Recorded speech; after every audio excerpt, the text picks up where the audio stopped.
do that next? The first T-Rex was discovered near the old town of Haxby, which was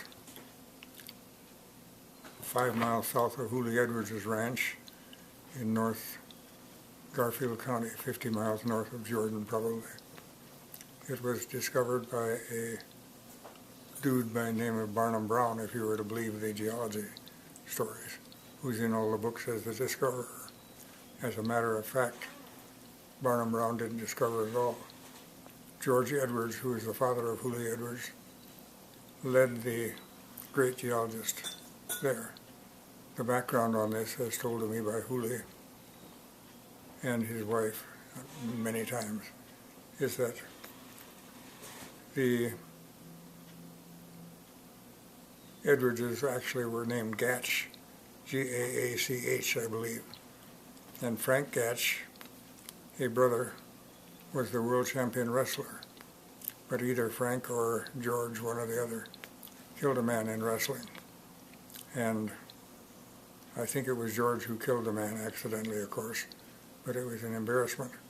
So when he came to Montana, he left back east, came out to Homestead, and he took up the name George Edwards. Edwards was his middle name, because he didn't want to be tarred by the name Gash. However, the brother, Frank, the leading wrestler, was still back in New York.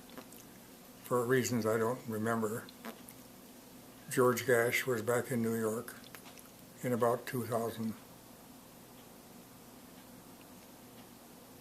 1900, 100 years ago more. And he was visiting with his brother. His brother was kind of a social lion because he was a world champions wrestler. And they ended up at some kind of a party in New York. And while at the party, he got to talking to Barnum Brown. And he talked about the big leg bone that was sticking out of a side hill out on his ranch in Montana. Barnum was, of course, very interested and very curious. So Hurly's father invited him to come out and I'll show it to you. That following year, that was arranged, and Hurly's father hired, I think, Markles out of Glasgow to provide a team of horses and wagon and whatnot.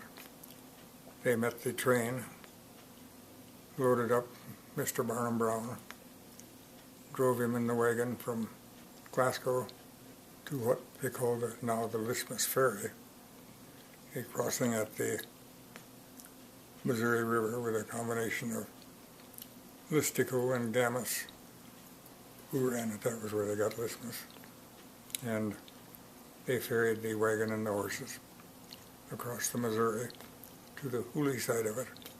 That was the primary road to Jordan, and if you wanted to go on to Billings, that was the primary road from Glasgow to Billings. There wasn't any other way to cross the Missouri except a bridge. There wasn't any other way. You had to go around by Snowden, down by Sydney, by the North Dakota line, or you had to go to Great Falls, or take another ferry somewhere. At any rate, Hurly's father personally led Barnum Brown and the wagon, guided it and whatnot, directly to the bone in the side hill near Haxby. And Hurly had always made the joking comment that his father made, that Barnum Brown not only did not discover this dinosaur, he didn't even get his feet muddy, because Dad left him right up next to the bone. And the bone, of course, turned out to be one of the leg bones of some kind of the dinosaur. And Mr. Barnum Brown and Hurly's father arranged to do some digging and shipping some bone back to east. And forever after, Mr. Barnum Brown has been famous because he discovered the dinosaur that somebody led him to. But, like famous history, we have a statue to John Stevens, I think it is, at the Marias Pass, south side of Glacier Park. He discovered the pass. Lo and behold, he was a railroad engineer. If you drive up toward that range of mountains from Cutbank, you can clearly see where the pass is because there's a dip in the mountains. Anybody who tried to go through those mountains who didn't go through the dip would have to be a jackass. But that's not all. The Indians had a regular trail there because the Indians went through the mountains in that point. And lo and behold, there was a fellow named MacDonald who had a homestead at the pass. But John Stevens has the statue. MacDonald does not have the publicity. The Indians don't get any credit at all. History is not what took place. History is who told the best, quickest story. Amen. Thank you, Dad.